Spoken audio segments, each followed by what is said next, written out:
Hi everybody, my name is Laura and I'm a Green School Travel Officer. Welcome to the very first webinar of Walk to School Week 2021. So here with me today, there's Kira, Sorka and Jennifer, also from Green Schools, who are gonna help facilitating this webinar. And we have our first guest speaker, John O'Dwyer, who's the chairman of Pilgrim Path Ireland. Pilgrim Path Ireland is the national body for Ireland's traditional pilgrim path. So thanks so much, John, for being here with us today. We really appreciate it. Before going straight into the talk, I'm just going to say a few words on Walk to School Week. So Walk to School Week is an annual event organized by the travel team of Green Schools, where we encourage schools, so students, teachers, but also parents to pledge to walk as much as possible during this week, especially to and from school, and to choose a more sustainable transport mode rather than taking the car. But we also want to highlight all of the benefits connected to walking and all of the beautiful things connected to walking and the benefits that reflect on us as well as on the planet. So because this year we could only engage virtually, we decided to look for a few different speakers to talk about different aspects connected to walking. And I'm very excited to introduce the talk of today because I believe that the topic that John will talk us through today is a topic that not that many people are familiar with, which is Irish pilgrim routes and generally spiritual walks. And the talk will also be broadcasted live on YouTube, and we'll share the link on the chat box. So if any of your classes didn't actually manage to register, you can pass on the link and they can watch it on YouTube.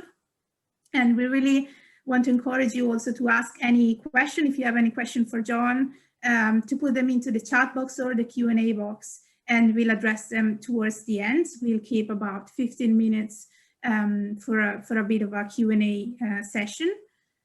And obviously, if you have any question for us as well, we'd be happy to respond. And yeah, that's about it from me. So if you're happy to take the stage on and share your screen with your slides. Okay. Yeah, okay. Now, there we go. Share. And hopefully you're seeing something now and from the beginning. Okay. From begin. Now I think then that's it, isn't it? Everybody can see the screen, full screen, I hope. Perfect. Well, I just say thanks very much for the very kind invitation to come along and to speak to the schools of Ireland. And I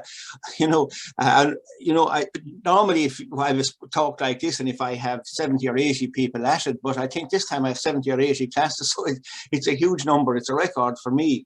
So I'm thinking of all those people out now are probably looking at a big screen in their own classrooms. Well, the good thing is that the secondary school anyway definitely are on the last run in at this stage, and to the primary are going into the summer as well. So it's all hope, and hope as well as that we can have a great outdoor summer, and this will be part of it. So I'm the chairman of Pilgrim Hats Ireland, but I think I'm going to talk anyway about the Pilgrim Hats and that, and about the people who walk them. So it all came about really. I was very much of a hill walker, and I used to write guidebooks. And so I wrote guidebooks about walking in Ireland, and then I was approached by the Collins Press down in Cork to know that I write a book about pilgrimage. And I suppose the first thing that occurred to me, and probably a lot of you out there as well may be thinking this, well, pilgrimage, but I'm not particularly religious. And I suppose that's the thing I learned afterwards, that pilgrimage and religion, there is a spirituality to pilgrimage, but there certainly isn't a religion as such. But anyway, after thinking about it, I said what I would do is I would walk the pilgrim paths of Ireland, and I would see along the way, and since, I'm far from being holier than thou, I would think of it as a sinner on the saints' road and give my impression of that. So that's what we talked about. So the first effort we made was up here, and we went up here to Slemish, which is up in County Antrim, and that's where St. Patrick is supposed to have come as a slave to Ireland. Now, that's interesting because, the first thing he came as a slave to Ireland, so he was obviously British for a start, even though he's the man most associated with Ireland. He's actually, remember, he's a Brit. And he comes there and he's a slave on that mountain. Now, any of you who are doing geography, if you look at that mountain very carefully, you'll see it's actually an extinct cone of a volcano. So by Irish standards, it's a relatively young mountain. And so that's the magma that came out of the volcano, and then just it plugged it, it cooled and plugged it. So that's where he's supposed to have spent his time as a shepherd. He then escaped from slavery in Ireland, went back to England, became a bishop, and then heard that the Irish people were calling him and came back to Ireland. And that brought, of course, Christianity into Ireland, okay, which is still, of course, the dominant religion in Ireland. Now, if I move on then, I was going up then to do this Slemish, and I hadn't been up there before, and this is what I expected, a lot of pilgrims going up and that kind of thing. That's what I expected to see. But actually, the only pilgrimage I came across on what I expected to see here was, in fact, a cross or something like that on the top of a mountain and lots of pilgrimage, but actually there wasn't any. And of course that reflects the fact that Slemish is now in a part of Ulster that after the Reformation would be Church of Ireland and Presbyterian. And a lot of things changed after the Reformation if you do that in history. And one of the things was that the new reformers didn't really believe in pilgrimage, so it tended to die away. And to this day, there wouldn't be as strong a tradition either of pilgrimage or putting things on top of a mountain and that, putting crosses and that on a mountain. So we move on then. So I move on down the country then, and I moved on to Lough Derg. And that's the most famous place in Ireland. You've all heard of it, I'm sure. Maybe your grandmother went there or something like that and did the pilgrimage. Maybe your parents did it as well. Unlikely you'd have done it yourself. But it is probably the hardest, still the hardest pilgrimage in creation, in the sense that it's been going on for nearly 1,000 years, and people come there and it is really tough. But most people go by bus now, but they're but in the medieval period, they would have walked. And that's interesting. And there were hundreds of people came to Lough Derg, would you believe, from all over Europe, all across Europe. And there's records of their coming to Lough Derg. It was a famous pilgrim site to people all over in Europe. And the furthest there is a record, and of course other people could have come and not everybody recorded their pilgrimage and wrote down about the pilgrimage. The furthest away was Hungary. So you have to think of that as a major journey. So if we go on here, we could think of the challenges that faced pilgrims in the medieval period. And they were huge. In fact, I would say that the challenge would be, if you're trying to find a comparable challenge to, we'll say, walking to Lough Derg or walking from Ireland to Rome, you'll probably be talking about something like maybe Everest or something like that, climbing Everest. That's, I think, what you have to be thinking of taking on. And I believe you will be talking about climbing Kilimanjaro tomorrow. But I would say in the medieval period, this would have been much tougher. So you had disease, which is very rampant, particularly in the cities. We have more problems with it today, but it was an ongoing part of life then. And, there was very little you could do about it. You just tended to avoid it as best you could. But once you went into cities and that across Europe, you were likely to pick up new diseases your body didn't have a resistance to. Robbery, you walking on your own. Now, pilgrims had to have money. They had to be able to pay their way. The robbers knew that. So they were very, very much, subject to robbery and that kind of thing. And in fact, how they get around that is groups of pilgrims who didn't even know each other would tend to walk together because the solitary pilgrim was very vulnerable.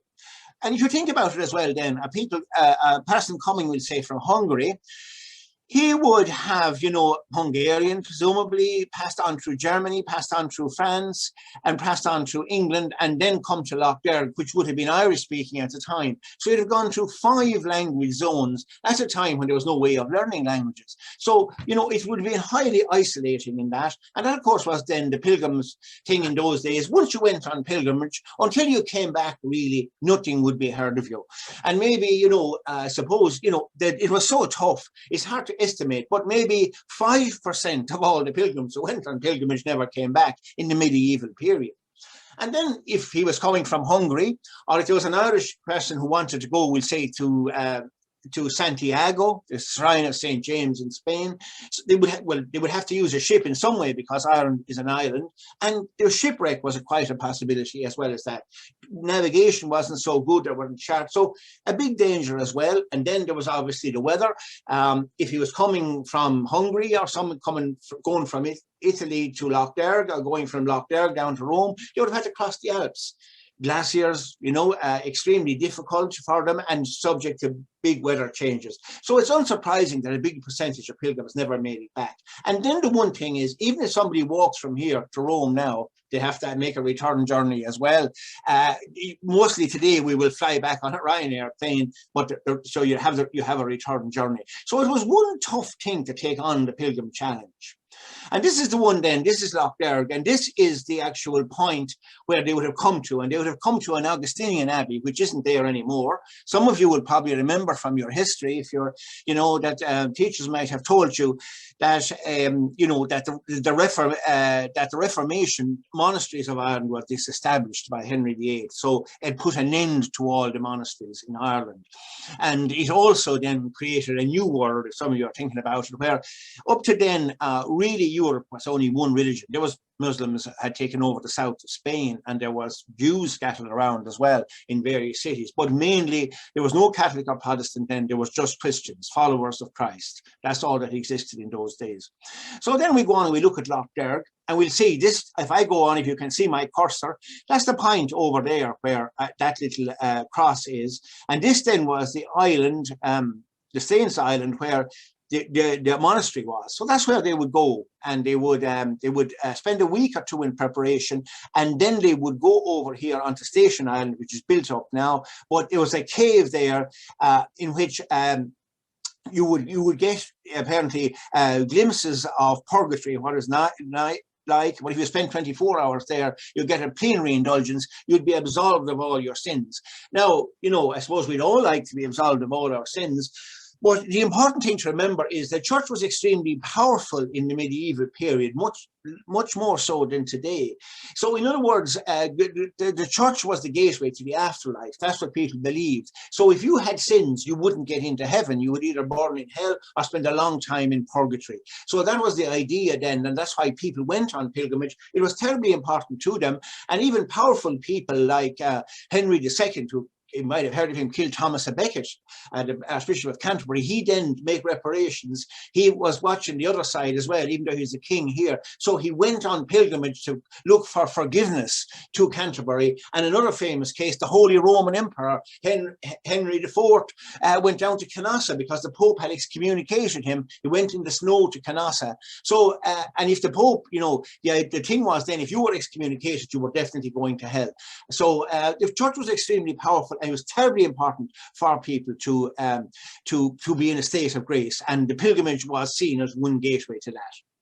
So why medieval people then went on pilgrimage, and as of today, people do it certainly as an expression of faith. Okay, so in other words, if they believe very much in St. James, or if they believe very much in St. Patrick, they would go to Croagh Patrick. They would go somewhere like that. So it's an expression of faith, and faith is always around.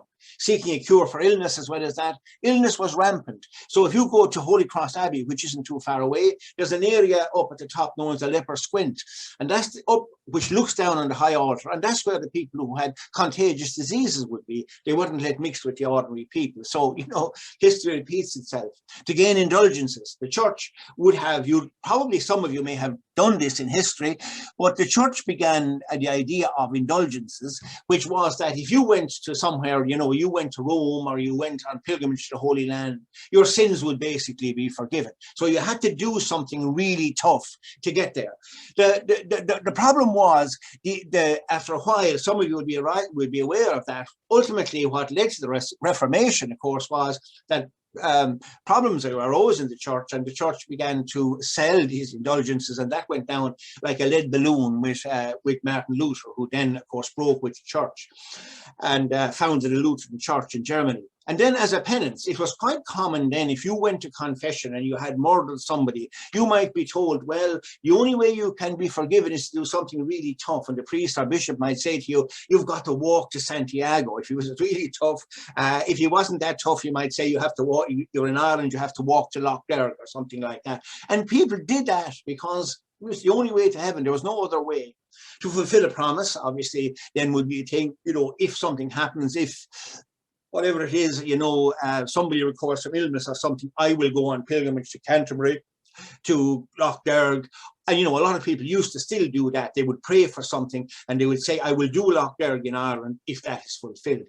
Now, you know, and then there's no doubt that even in the medieval period, most people never traveled away far from home. So some people, an adventurer, would take on this dangerous thing. It might be part, at least, of their motivation. They'd like to see what Italy or Spain looked like, or all these faraway countries, and they would take off. And if you had enough money, remember, it wasn't, you could go by ship as well. They were very crowded and unsanitary, but you could go by ship. So if you had enough money, and a lot of Irish chieftains did that, if they're going to Santiago, they could go down by ship and land within maybe 3 days walking distance of Santiago. So they could be down and back if they had fair weather. It all depended on the weather in about 3 weeks. But if they walked to Rome or to the Holy Land, you were gone for a year. And of course, then there was also the Crusades. Some of you may have come across that. And they were the people who went down on a kind of a military pilgrimage to recapture the Holy Land from the Muslims. Now, things have changed. But the interesting thing is there is still today, I think, a big desire for pilgrimage. And, you know, it summed up, this is my own thing, by the acronym DARES. That's the Mall, you know, would you dare to go on pilgrimage? Now, since I put this together, so you can tell me it's rubbish if you like, but here I want to tell you about it anyway. And why do people go in the modern world? They go for discovery, but, you know, most people don't. You know, you don't discover something. If you want to discover Rome, you can fly straight down. You don't have to walk there. But a pilgrimage does, it's a personal or inner journey. I think deep down, even if people aren't religious, there's a spirituality in everybody. And I would think there's, you know, it's a personal or inner journey of discovery. What you're talking about, it's a big word, but you're walking, what they say is you walk into a liminal space. But in other words, you do something where a different person emerges from it, and hopefully a better person emerges from it at the end as well. So that's the discovery part of it.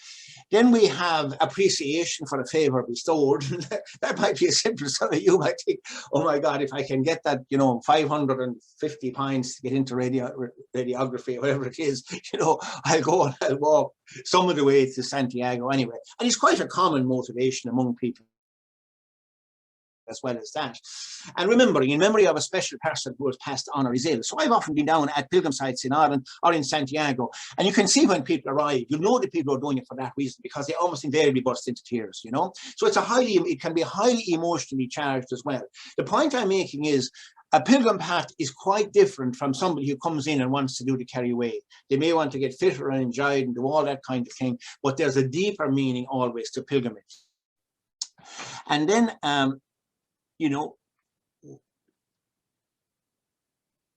and escape when the pressures of life seem overwhelming. So, you know, a lot of people, we can be on a treadmill. Some of you, I suppose, maybe the leaving certs are too busy now to be listening to me, but some of you may feel coming up to the leaving cert you're on a treadmill. And a bit of pressure doesn't do any harm in life, but in the long run, if you stay on that, it's bad for your mental health. And the escape, the idea of, which I'm talking about, the simplification of life, you know, say you decide then, oh, you know, it's kind of, you know, half an hour for history, half an hour for chemistry, you know, all this kind of thing, and all these stickers on the bathroom and everything else, trying to remind yourself it's okay in the short run, but it's not a way to live your life in the long run. So then, you know, some people might say, hey, I'm going off to spend a couple of weeks on the Camino or on the Irish Pilgrim Hats, and it is so simple. That is the thing about it. It simplifies life. All you have to do is, there's no keeping 4 or 5 balls in the air at one time. You simply have to put one foot in front of the other. The simplest possible thing. And that can be very good for your mental health. So anyway, I set off myself then anyway to continue on the Irish Pilgrim Hats. And the next one I did was the Skellig Michael. And again, some of you will probably hear of this in history, that during what sometimes called the Dark Ages, maybe incorrectly, but the fall of the Roman Empire meant that you know, a lot of Christianity and that kind of died out a bit in Europe, and there certainly was very unstable circumstances. But things were very kind of stable in Ireland. So a lot of learning in that went ahead at the monastic sites of Ireland, like Glendalough and Clonmacnoise, and indeed the place like Durrow as well, that aren't as well known now. So there was a pact then. People were coming in. These are probably the first pilgrims coming into Ireland, and they were coming to places like Clonmacnoise, which was a huge seat of learning at that time. And they would have come onto the East Coast probably by ship and then walked across the country. And they would have followed then, the roads. But the thing is, of course, over time, you know, the paths become roads, and now the path to Clonmacnoise is a road. So it's actually a cycling route. But if anybody are on a pilgrim path, you're ever on it, you will notice the general thing is, you do it under your own steam, in other words. So it's acceptable to cycle, acceptable to go to walk it as well as that, maybe to run it. You don't use mechanized transport. So again, a horse or something like that would be fine. You don't see many of those in Ireland, but you do see mules and donkeys down on the Camino. But this is what I thought anyway. I was going to cycle that. So this is what I thought it was going to look like, and it was going to fly off along on a bike like this. Problem is, when I went looking for my bike, this is what it's like. I don't know, a mountain bike, and that was the end of it. That's what it looked like. So I thought, oh my God, that isn't going anywhere. And then I went out into the shed and I found this bike, a lady's bike. That was the only bike we had available, a lady's bike. So I said, well, it's only 22 kilometers. I'll surely make it on that. So I went off cycling on that anyway. So I had notions that I was going to look like that. But when, you know, reality often, you'll find that in life intrudes in a very stark way. This is my vision of myself, and this is what I actually looked like as I set off. So there's a big difference there between the two. But I did get it done, and I did get there. And of course, Clonmacnoise is a wonderful place. Some of you may not be far away from it. I suspect there's probably some people watching me who are in a school called St. Kevin's. Very unlikely if there wasn't. And sorry, St. Kevin's actually is St. Kieran's you would hear. But you're talking about then, you know, it was, you know, usually Clonmacnoise became famous because most of the early Irish monasteries, what did they do? They went off into very out of the way places. In other words, Glencolmkill, Glendalough would have been another place, Gugan Barra down in Kerry would have been yet another, Scattery Island on the Shannon. And of course, the ultimate would have been Skellig Michael, you know, and I have been out there 3 times, but and that was a place of pilgrimage as well. But they wanted to get away to be, in other words, close and in communion with God without distractions. Clonmacnoise was the opposite. It was right at the centre of Ireland, where the Slee running east and west crossed the Shannon. And in fact, it was bridged. It was one of the first known bridges in Ireland, crossed the Shannon at Clonmacnoise. It was right at the centre of Ireland, and sometimes like an awful lot of transport then would have been by river. And you know, it was known, the medieval historians now sometimes refer to the Shannon as the M1 of Ireland in those days. A lot of transport on it. And then I went on then to where St. Kevin, and I'm sure there's St. Kevin schools around here as well. And that would have been, the tradition would be that St. Kevin was very holy and he was in an abbey in Tala. But then, of course, too many people around. So he decided, to help to this, I want to get away. So he took off into the Wicklow Mountains, crossed the Wicklow Mountains on a path, and eventually arrived into Glendalough. So that's a statue of him up there, looking down on the path. So that's the path running out of Hollywood, and it runs across. And it's interesting because that path that you're looking at there, a lot of the original stones from the original Pilgrim path are still there. You can see plenty of examples of those along the way. So there you are. So, and then you arrive into Glendalough, which is a beautiful place. And of course, these were the first, I mean, initially in Ireland, when St. Patrick came in that early monasteries were very simple, probably just wooden structures. And then people began to import building standards from Europe and that. And gradually, of course, these were the first major structures that were built in Ireland, the first ones that really stand out. And they were the round towers, probably built a bit for defense, but mainly, I think, as something that recognition, this is a monastery, this is a Christian country, that kind of thing. And then I went on down to Kerry, and there's some lovely paths down there in Kerry. And I did one then up to Mount Brandon, which is probably, there's 2 holy mountains in Ireland. I'll be talking about the other one later. Croagh Patrick is one, and the other one then is Brandon. And of course, everybody thinks it's called after Saint Brendan, and he's very much associated with the area. But again, nothing is 100% simple here, and it's actually spelled B-R-A-N-D-O-N, or Canuck Brain on in Irish. And of course, Bran, so it's B-R-A-N-D-O-N, not B-R-E-N-D-A-N. And Bran, of course, was an early pagan, was a god of the pagans. So you know, all this thing, history merges together, and it's never that simple. And you go up along there then, and that's the view down over Brandon Bay. And of course, most people who came on pilgrimage to that, again, it would have been down the coast. So you think it's an out of the way place, but you know, if you're talking about where I am now, which is in Thurles County, Tipperary, that would be a far more out of the way place in the medieval period anywhere along the west coast, because it was much easier to get to. Whereas, you know, somebody had to walk or come on horseback to get here. So, and there's the top then. Again, you have the top of the mountain, and that's the pilgrim destination there. And there then is a beautiful beach. So that's one side. There's a hard side of the mountain, which is from the inland side. And then if you do the mountain from the other side, this is the traditional path. And it runs along from a place called Ventry. Now, if any of you are, you know, in Irish, you wonder how did this name Ventry come from down in Kerry.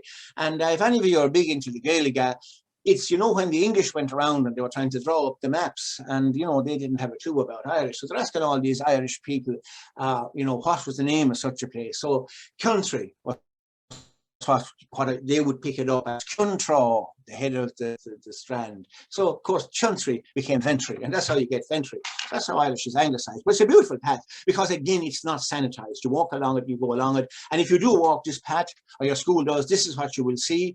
This is Gallerus Oratory, and it's, you know, a beehive hut, but it's, you know, nothing has been written about it, but nobody knows exactly how old it is. But archaeologists would place it as about 1,000 years at least. And in that 1,000 years, not one drop of water has ever gotten into it. And, you know, you're probably in a fairly modern school building now, but you think it'll keep water out for another 1,000 years? Will it keep it out for even another 20 years? And that is the situation here. And it's entirely built of stone. And if you go to the Rock of Cashel, then a follow-on from that type of architecture is actually Cormac's Chapel on the Rock of Cashel, as well as that. So we're moving over now to stone-built architecture. And this is Kilmalcader then, one of the early Irish monasteries down there on the Dingle Peninsula. Again, you will pass that if you walk this pilgrim path. And of course, you know, it's full of history. And if you look out there, I remember being there one evening, you look out, and it's the last place in Ireland you will see the sun setting. So you see it setting out over the Atlantic. It's a wonderful kind of a mystical place, and in a way almost better than Gallerus, because the tourists all turn up in Gallerus, but they don't there. And that's one of the views then.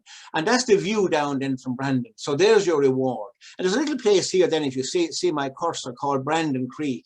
And that's famous because tradition tells us that St. Brendan decided to go, you know, you will know that from your history, any of you have done it in any depth, that a lot of Irish missionaries went abroad and to bring, when Christianity was dying away or was under pressure in Europe, to bring Christianity back into Europe after the fall of the Roman Empire. But Brendan went in a different direction, and he decided to go north.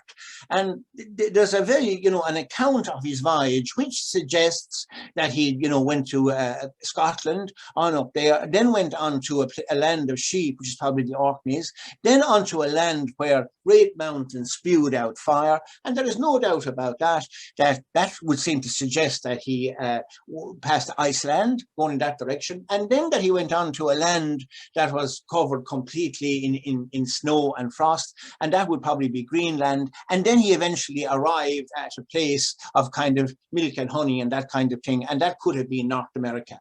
So, you know, I mean, we Irish probably come along and like say, you know, Christopher Columbus was the first European to America. No, he wasn't. It was St. Brendan, we can claim, and nobody can dispute it. We can't prove it either. But traditionally, he's supposed to have sailed from there. But then a guy called Tim Severin came along, and he actually decided he would build exactly the same boat and see, could it be done, using a boat of exactly the same building construction as St. Brendan.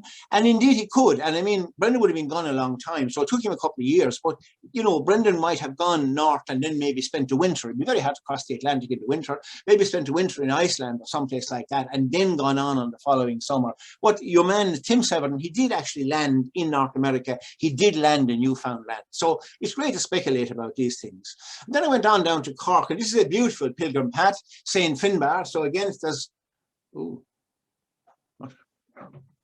but anyway, moving on then. So this would be St. Finbar's, and he'll be very much associated with Cork. So if you're talking about the pilgrim saints of Ireland, you'll find that those of you who are from the north or from the north of Ireland will find that if in the Christian tradition, you will find there will be a lot of schools, and that's St. Patrick and that. And of course, all religions share St. Patrick, and indeed they share all of these saints. But when you go south, what they call a patrician influence, Patrick isn't as important when you go south. So you will find that you know, you have St. Declan will be in Waterford, St.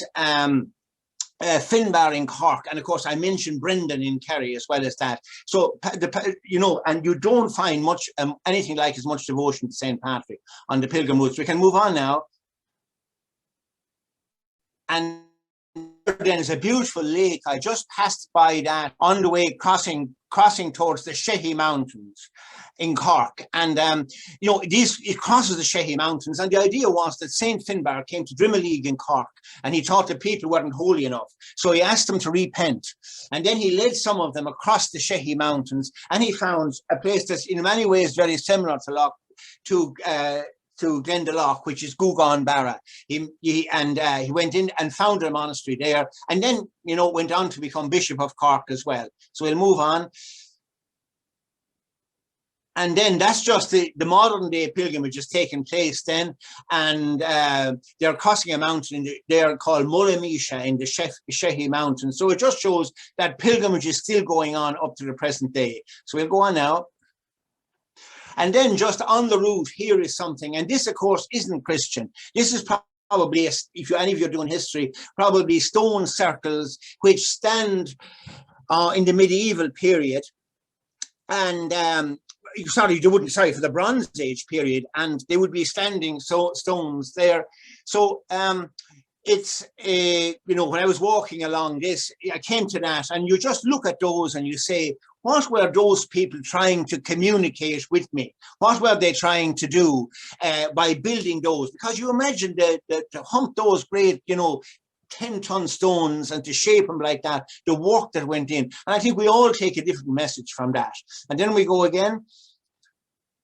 And then this is then Gugan Barra. And, you know, those of you, if you're ever maybe in 10 or 20 years time, if some of you are in a romantic mood, this might be the place to get married, and lots of couples do down there. So this is what I was expecting when I arrived into Gugan Barra, see romantic couples around the place and that kind of thing. It was a beautiful romantic place. And instead, what I came across was, if you just move on, this is what I met. This is how I was greeted by this guy. And he wasn't inclined to let me into Gugan Barra. So he said, what's actually had, there's a herd of Highland cattle there. He came from Scotland, but he felt anyway, this is very much his territory. So I had to walk around him. So it reminds you to remember that the pilgrims in the medieval period, they had to walk all these kinds of things as well as that. And there were wolves around Ireland as well. Packs of wolves roamed around Ireland. So, you know, wild animals and that were quite dangerous as well as that. So they had all those things to contend with as well. And then they're crossing the mountains. And it was there at that stage, I was crossing the mountains when I was doing this book. And the idea came to me that we should maybe, there were so few people out walking the Irish Pilgrim Paths, and everybody was walking the Camino. And, you know, why not, you know, publicize the Irish paths a bit? So, I decided we'd try and publicize them a bit. So, this is what happened then. So this was actually a bad day, but it's just a thought occurred to me. And then I went on then to finish on. So we'll go on again.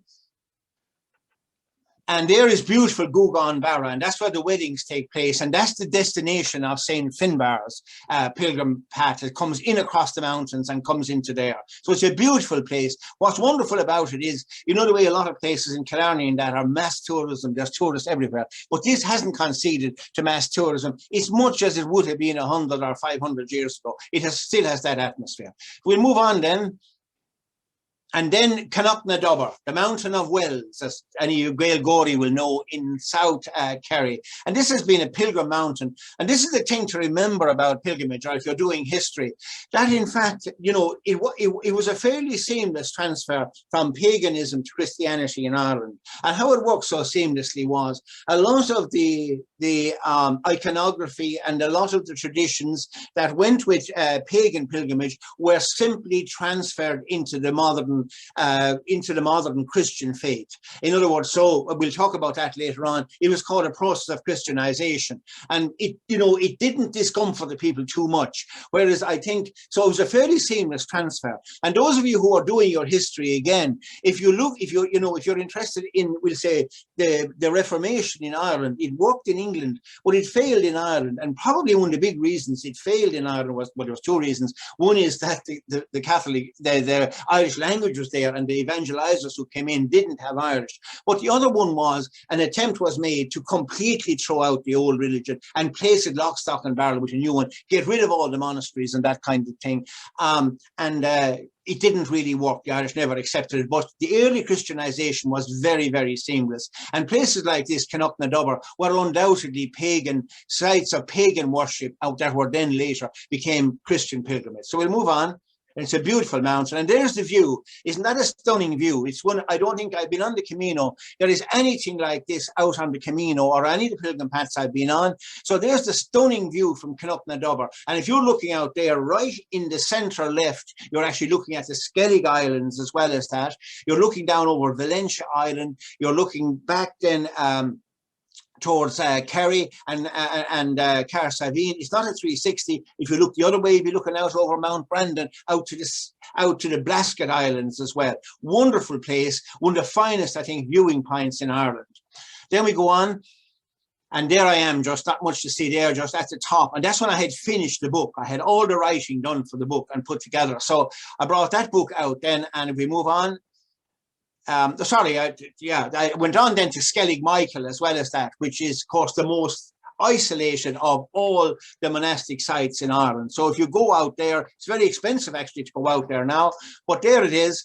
That's Skellig Michael, and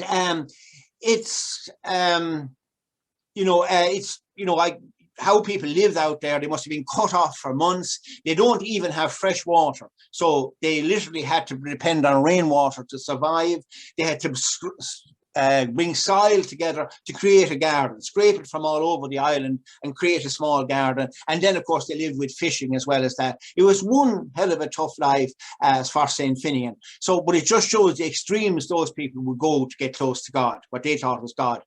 Okay, if you go on then, and there we are then, we're going then to the daddy of them all. And this is the one people might like to do. It's the Toher Fori. If you want to enjoy it, I think do it over 2 days. I mean, Speedy Gonzales can do it. People like that can do it in 1 day. But really, it's a wonderful pilgrim path. Again, it would have been the pagan path from Rathcrogan, where the kings of Connacht reigned, all the way to Crook-on-Agly, which was the old name for Croagh-Patrick. And this was the route that would have been there. Patrick came along then, and instead of throwing out the old faith, tradition has he Christianized this by scraping crosses on the standing stones along the way. So it's a beautiful, lovely route, and of course it has changed very, very little since the time of Patrick. So we go on then. And there we are then, and that's where it starts from, Ballintober Abbey, and it's a walk then towards Croagh-Patrick. They're not as close together as that. It's just these are one photograph superimposed on another. So you set off on the walk then. If we go along, we set off on it, and there is some of the walking. So, you know, these traditional lanes leading through the countryside, and there are some people who are on a pilgrim walk there to Croagh-Patrick. Now, some of you have been up Croagh-Patrick, but you will have gone up the later route from the west, from Wirrisk. But this is the traditional route, and we go on then.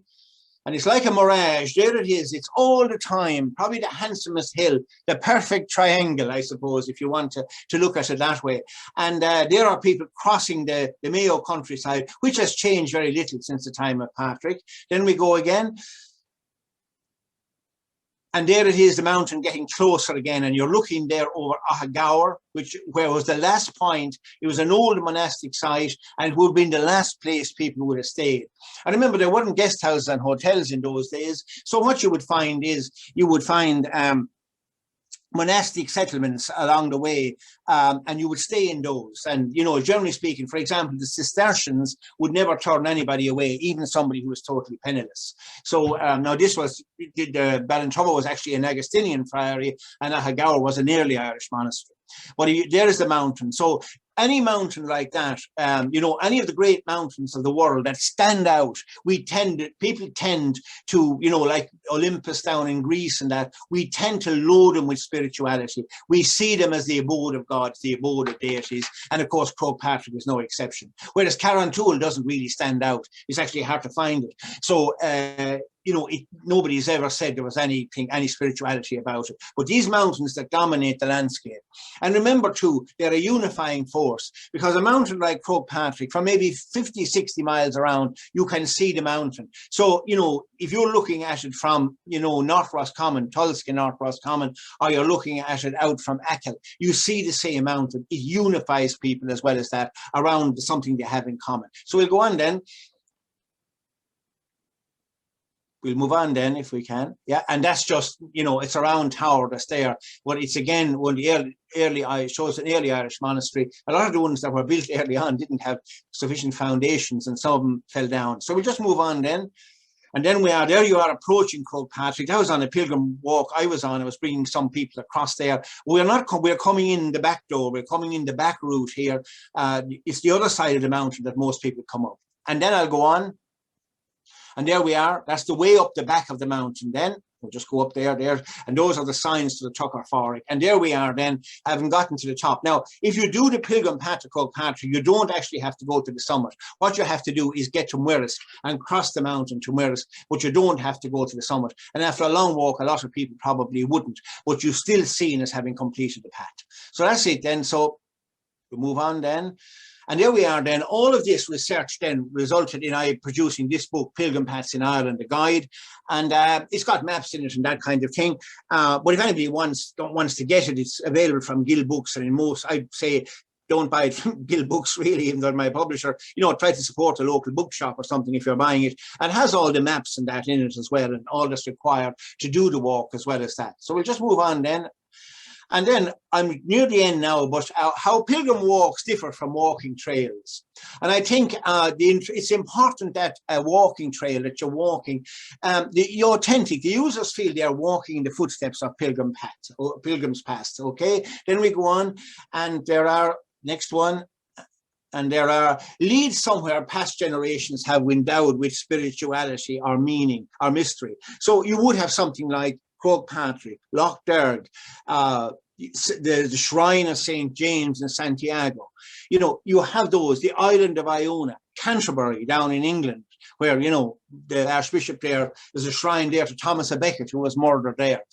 So those sort of shrines, so it leads to a place with meaning, but the journey is the most important part. Then if we go on, offers a contemplative experience. I was just wondering there, who's actually flicking on? Is it Laura is flicking on, is it? No, it's no, it's me, John Kieran. I think the best thing to do might be to come out of the slideshow and then we could see it all, couldn't we? I wouldn't have to be saying after every sentence, flick it on. Oh yeah, I'll put all those points up now, if that makes sense. Yeah, that's it, yeah. Okay. You just put them all up at the start. Connects user with at an emotional level, not just another walk. And you see the emotion on Pilgrim Hats. You'll see people breaking down and that kind of thing. It means an awful lot of them. And offers a contemplative experience. In other words, that people think more deeply than they have time to do in their normal life. And then as much an inner journey as a physical journey. And that is it. I think it's bringing the inner soul, I said that earlier on, someplace else. And that is the whole idea of it. And nearly everybody, certainly who does a long pilgrim walk, will always say that in some way it was transformative in their life. So we'll go on now to the next one. Yep. And that's just then. I'm moving on here then. That is, we now have 5 paths in Ireland. The ones I had mentioned, St. Finbarr's, Canuck-na-Dobber, St. Kevin's, the Tohar Foric, as well as that, and Cosán and Ave, which is onto Mount Brandon. They have come together, and you can get a certificate if you complete all the paths. And what you do is there are stamping stations along the route. You get your stamps from a passport, and then you send your passport into Ballintubber Abbey, and you get this certificate at the end. We call it a Taishtist Illarachta, and any of you that are going ahead maybe to do, get an A1 in Irish will probably know that it's Pilgrim certificate. So we have it in Irish, but it's the same as what's called a Compostela in Spain. But in Pilgrim Hats Ireland, we work with them and we don't mind, but they're not, we don't call them, we don't say they're the Irish Caminos, because that's a Spanish word. We say something like they're the Irish Slienefa, the holy paths of Ireland and that. So we use our own language for that. So we'll just go on then. And then the Pilgrim Passport then came in 2016, incentive to explore and reconnect with pilgrims past in small groups. Those completing the passports are awarded a Taistis Iller from Ballintober Abbey. So it could be a project for your school. It could be something maybe you would do for the President's Awards that you would go off. And since there's 5 paths, you know, it would be something that you might do in transition year. You could do it over 5 separate visits, or, you know, over the year. You could do it over 5 separate weekends or 5 separate midweeks or whatever. You could do a path in each midweek. So the Taistis Iller from Ballintober Abbey. To claim a Taistis, it is necessary to walk the 5 routes, 120 kilometres, which isn't absolutely massive. It's roughly a week's walking if it was all together, and that's what most people do on the Camino anyway. But it could be, I see, a President's Award or something like that. And then we'll move on. Those are the 5 paths. Then St. Finbarr's, Canopna Dobber in Kerry, Cosson and Ave, Kerry, St. Kevin's in Wicklow, and the Tucker Forrick in Mayo. On we go. And then that's the passport. So you can get that passport from Ballintober Abbey, and, you know, all the students then could get their own stamps on it, and they get their Taistis Iller up there. It's an objective as well as that. So we go on then.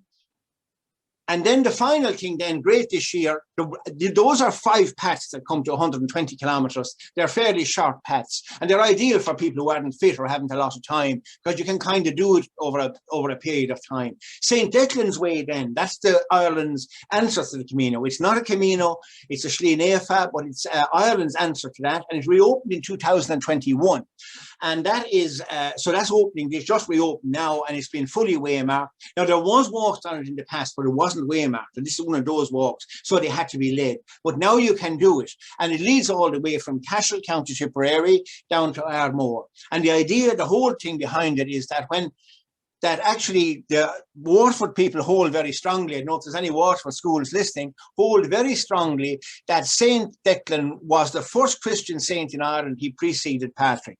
And if that's the case, then the tradition has that Declan was an Irishman and he was spreading Christianity in Waterford, but he had no interest in going outside it. And then this new fella, interloper, came along called Patrick, who was British.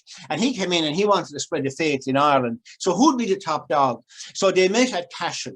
And so Declan walked to Cashel, and that's the creation of the Pilgrim Hat. And he met Patrick there, and they agreed. Patrick had ambitions for the whole country. So they agreed that Patrick would be the primate of all Ireland. That's the tradition. Whereas Declan would actually stay in Waterford.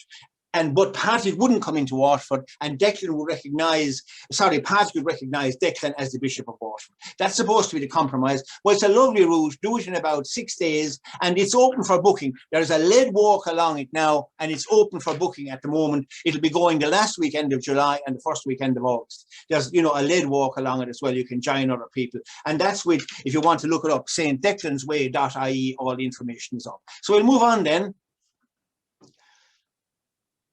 And there we are then. So that's what it links, the Rock of Cashel. The only thing, of course, to say is that in St. Declan's time, the buildings on the Rock of Cashel wouldn't have existed when they came to St. Patrick, or the Round Tower wouldn't have existed either in St. Declan's time. Move on then, and then St. Declan's Way. And the great thing is then one of the overnight stops is at the famous Cistercian Abbey at Mount Mallory. And they have a new hostel there as well, where people can stay overnight. And even if you're not religious at all, going along to the services of the Cistercians, you know, they're really fantastic. The chanting in that is absolutely sublime. So we go on then. And then this is 115 kilometres, Ireland's longest pilgrim path. And it links lots of places: Ardmore, Lismore, Ladies' Abbeys, the Rock of Cashel, Cahir Castle, the whole lot. So so you know, there's loads to see, loads of antiquities along the way. Again, if you had a week for transition years, it would be a great project in the school. I don't know if they're here, but I know that the Presentation Convent in Clonmel do St. Declan's Way every year. Now we go on. Why should you walk a pilgrim path? Helps people to break an often damaging routine. Okay, you can be on a treadmill without knowing it. So when you get out there, you suddenly see life differently. You come off the treadmill. For the exercise, no doubt about it, people who do very long pilgrim paths, if they walk all the way from, we'll say, Saint-Jean, which is about 600 kilometers, you know, there's going to Santiago, you can be absolutely sure, you know, that they're, you know, as they say, they're as fit as a butcher's dog by the time they get there. for the exercise, to meet new people. You know, it's a great leveler. So you meet lots of people on Pilgrim Hats and maybe like-minded people. Leads to a simpler, less materialistic life. Suddenly you realize, and maybe COVID did it a little bit as well, you know, we don't have to have all this materialism. We don't have to eat out 3 times a week. We don't have to go to, you know, Orlando or somewhere, to Disneyland in Orlando. There's lots of things around the place that we in a simpler life, in a complex life, we don't notice. When lives become simpler, they become important to us. So, you know, the small things of just going for a walk outdoors with a friend or whatever helps people reconnect with their natural rhythms and with nature. And that is one of the things that there's a theory around the place that, you know, that so many people live in cities that naturally, we came from the countryside, we came from the forest. That's where we're most comfortable. And cities are alien environments for us. And it is good for us when we get back into the country and we connect with the rhythms of nature and that as well as that. And we slow down rather than racing around from one place to another. On a pilgrim path, you can only go at a certain pace. Aids mental health by reducing tension and anxiety. And people who walk pilgrim paths will say, you know, initially they're kind of racing along and then they get into the rhythm of the thing and they find all the tension kind of floating away out of their body, and it is so much easier and helps people see the world from a different perspective. Okay, a different, maybe simpler perspective, and the things that were terribly important before you sat out in your career or whatever, or, you know, if you didn't get here, whatever it would be, suddenly you put them more into perspective and you realize they weren't probably so important. And then there is a great freedom. In other words, you go off there, you're free to an extent, you get into a different space and you are free from, I suppose, the normal pressures of life. And it's good for everyone to take time out to do that. So we'll move on then. And conclusion. So I believe then we're not in a post-religious age, as everybody says, but in a new spiritual age. And what's happening is a highly formalized religion, you know, where, you know, everybody, when I was growing up, people all went to mass or church every week or something like that. Now people are more inclined to create their own religion. So it's a very informalized type of religion. So, and a lot of that is found in nature. Holidays increasingly seen as a time for spiritual growth. This trend, I believe, will expand in the future. So people are seeing the opportunities in that. Ireland has a strong reputation for spirituality going back to early Christian times. In fact, the paths I'm going through there, in general, they are at least most of them are at 1,500 years old. The Camino is only there, well, a little over 1,000 years. So the Irish pilgrim paths are much older, but probably they actually go way back into pagan times. So they're probably maybe 2,000 years old. And I think we should now invest in positioning Ireland as a centre for new spirituality tourism. Okay, that's it then. That's the end of that. And go to Mahagwave. And if there's any questions now, sorry about the breakdown in the middle, but there we are. So if there's any questions, I'll do my best to answer them. I may not be able to answer. Yeah, John, we have a few questions. Yeah. So someone wanted to know, did you take the photos by drone? Did I take your photos, a lot of your photos? No, well, not very many. There's 1 or 2 drone shots that I got from a girl called Valerie O'Sullivan, but in general, most of the shots are just taken from high places looking down, you know. Great. And then if you wanted to start the Camino de Santiago in Ireland, that's where does that start? Yeah, well, yes. You'd pop into, you get onto the Camino Society, and if anybody wants to, you know, get onto, I suppose, the Green Schools officers and they want to contact me, I'll talk to them. We are Pilgrim Hats Ireland, but the Camino is actually the Camino Society look after that, and they have an office in St. James's Church in Dublin. But in general, as a general rule, you can talk to them about if you do 25 kilometres on any of the Pilgrim Hats of Ireland, and you get a stamp to that effect, you go up then and you get a certificate from the Camino Society to say you've done that. And then when you go out to Spain, if you do the Celtic Camino, which comes down from A Coruña, which is only 75 kilometres, you put the 2 together and you have covered 100 kilometres, and therefore you're entitled to your Compostela. That's great. Thanks, John. That's the certificate of completion. Sorry, I know that we're a bit over time now, so we'll just have like 1 or 2 more questions. So which pilgrim paths would you recommend for younger people in Ireland? Yeah, it's a hard one. It all depends on how much time they have. Young people will generally be very fit, you know, that kind of thing. I suppose if you're doing a weekend, I think for variety in that, St. Finbar's or the Tucker are the two, really, you know, and you do it over 2 days. So you come down on a Friday and do it on Saturday and Sunday. Those are the ones that would probably be easy for young people. Probably the easiest one to do in terms of the time and the length, and that is the Cossan and Ave, which is down near Dingle, and that's only 18 kilometers, and there's no really big hills on it. You do it in a day. Okay, great. And then one more question: are there any pilgrim routes dedicated to women in Ireland? Yeah, it's a good point. Yes, excellent. There are, but well, as Kerryman said, there are and there aren't. Of course, St. Bridget is there. They have a path which goes from Faughart, where she was supposed to have been born, to Kildare, where she was, you know, the abbess in Kildare. The problem is that it's, you know, there isn't a defined path along it. In other words, there isn't a right of way all the way. So what happens is the St. Bridget Society, every 2 years, they lead a pilgrimage from Faughart. And this is one of those years. And I think they're going ahead. You can look it up at bridgetsway.ie. They're going ahead, I think, this year at the end of June or early July. And they will bring about 70 or 80 people down from Faughart on a 1 week pilgrimage down to Kildare. But as such, there isn't really a path that anybody can go out and do on their own at any particular time, unfortunately. But I would love to see, I mean, obviously, Bridget is one of Ireland's most beloved saints, and I would love to see a path fully dedicated to her. There's talk about it, but in the modern world with insurance and everything else, it's very difficult. The paths that are already there, like, nobody's going to take them away, but it's very hard to re-establish a path now. Okay, thanks, John. Okay. Thanks a million, John. That was very interesting, and I'm sorry for the technical issue there. Yeah, well, no, that was at this end anyway. That wasn't nothing to do with you guys. This is at this end. And yeah, it would be nice to keep talking and go through a couple of more questions, but I think we're running a little bit too much over time now. Schools may be thinking of their lunch at this stage. You can't compete with that. Exactly. So I say, well, we'll make the recording available anyway on YouTube for any people who